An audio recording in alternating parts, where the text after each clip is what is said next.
Hello internet world and welcome to my Monday, which is going to be a jam-packed day. I've got so much planned today. In fact, I don't normally do recording on a Monday, but I've got recording to do, and I'll give you a little sneak peek of that in a short while. I've also got some business errands to run. I've got a Q&A on Twitter this evening, which I'm really looking forward to doing.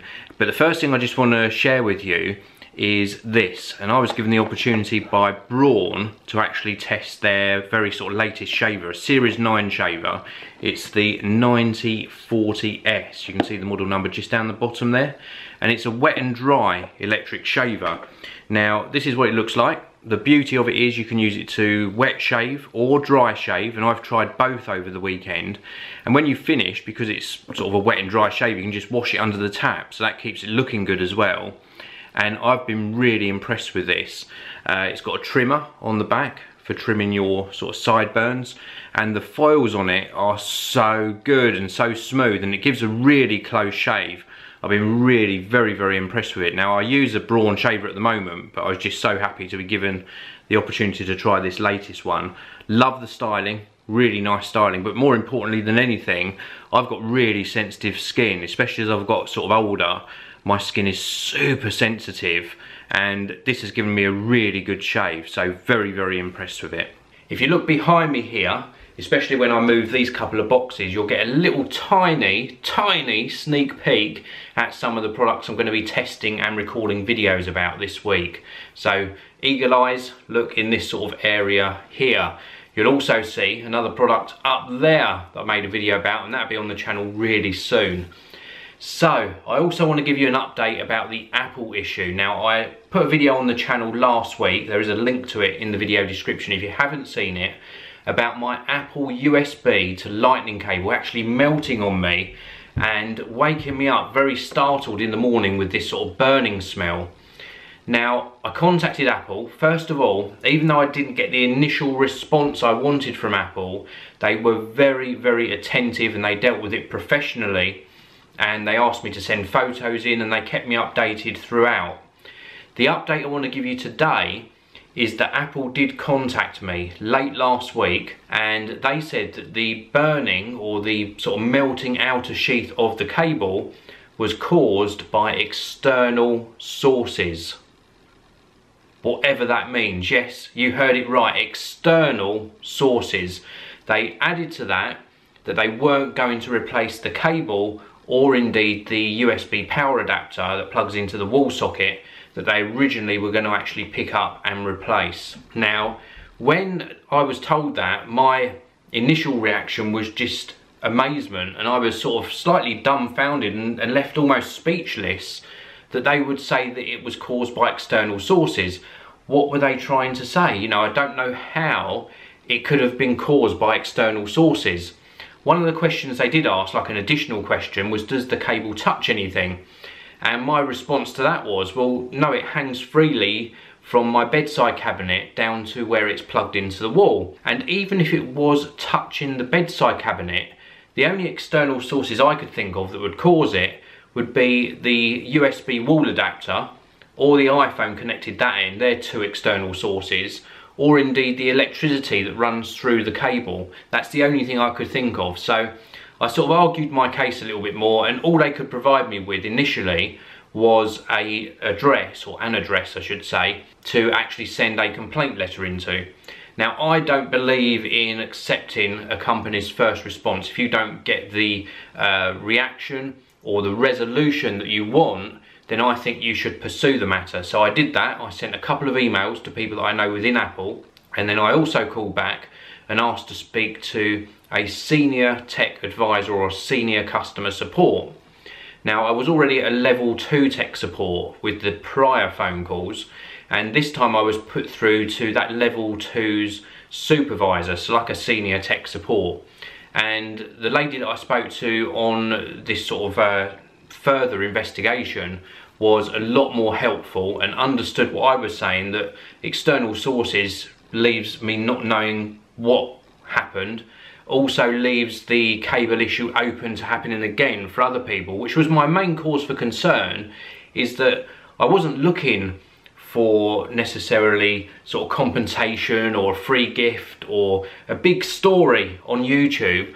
I was just looking to share that information with others so that you could charge your devices responsibly.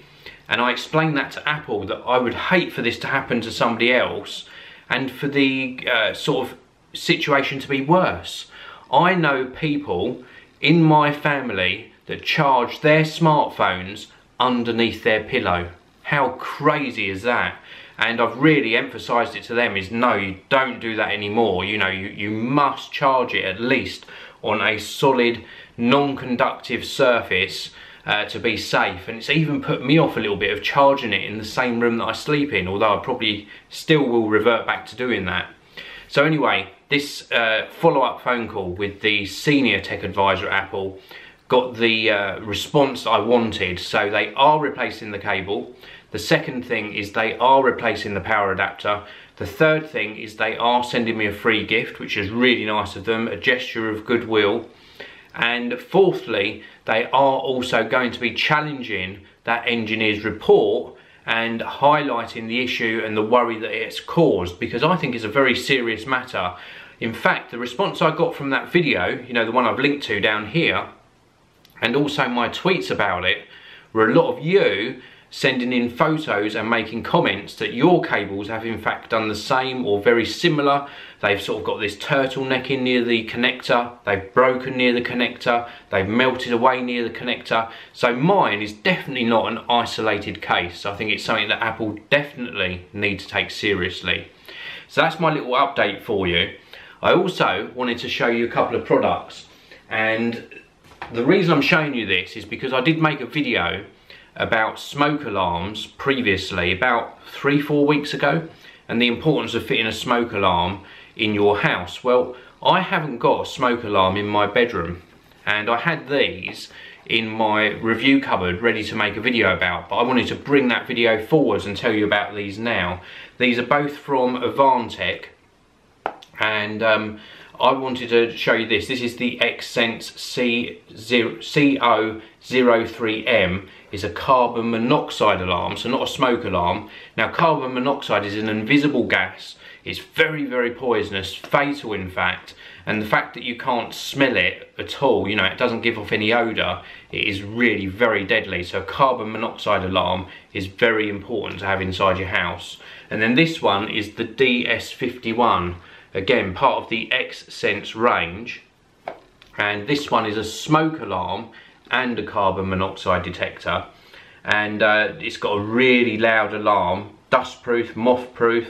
It's also light interference resistant, so if light sort of gets into the sort of sensor, it doesn't make it give a false alarm. And I'm going to be actually installing one of these in my bedroom as well since this happened. Now I'll show you the actual products.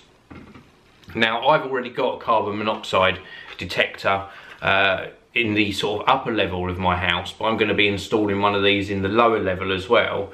And this just gives you a warning if carbon monoxide is actually detected. You can mount it on the wall, where it's got a little kickstand as well, and it's got a test button and a peak level button as well, so you can see what the highest level is, and it's got a little sort of backlit readout. If I push peak level, I don't really want to test this. There we go, it's come on. So you've got a little test level there, and it shows you the highest level. There we go, highest level recorded. Let me do it again, because I don't think the camera picked up on that. So it's got a little backlit display, and obviously an audible alarm as well. So that's going to be being installed in the lower level of my house. And then this other one, this is the DS51. This is a carbon monoxide detector and a smoke detector, and I've currently got these on both levels of my house, but I'm going to actually put one in the bedroom as well, probably above where I sleep, purely because that sort of incident with the Apple cable has actually made me very concerned. So, you know, if you can install one of these in every room of your house, or at least on every level of your house, then it's a really good idea. And I'm going to leave links to both of these products in the video description. So it's now early evening and I've got all of my chores done. I did the Twitter Q&A for the Samsung Galaxy S6, that went extremely well. Then did some shopping for food, cooked dinner, just got everything done, so really pleased with what I achieved today. And it's also nice and cool this evening. Oh, it's been horrible the last few days trying to get a good night's sleep when it's sort of this sticky, close weather. Not good at all, so at least I've got a nice cool evening. In fact, a couple of nights back I almost ended up sleeping in the garden because it was just so horrible indoors. Something I forgot to tell you, almost forgot, is that when I was doing my recording session this morning, I got about 2 or 3 sort of sections into doing a video and my Panasonic VX870 went wrong. It started recording these pink and green lines across the recording, and then just it wouldn't record anything at all. It was just full of sort of just rubbish across the screen. Rang Amazon though, and their technical support was awesome. I mean, absolutely awesome. They gave me a few things to try. They determined that it is a sensor error on the camera, and they're replacing the camera. In fact, the new camera's already been shipped and will be with me tomorrow, and the old camera I've already packed up, and that was one of my errands to run. It's already back with the courier on its way back to Amazon. That is how customer services should be done, so big thumbs up to Amazon. So that's it for today's video. Thank you very much for watching. I hope you all had a fantastic day. As always, if you can hit the like button, I really do appreciate it. Also subscribe if you enjoy watching my videos, and I'll see you all in the next one.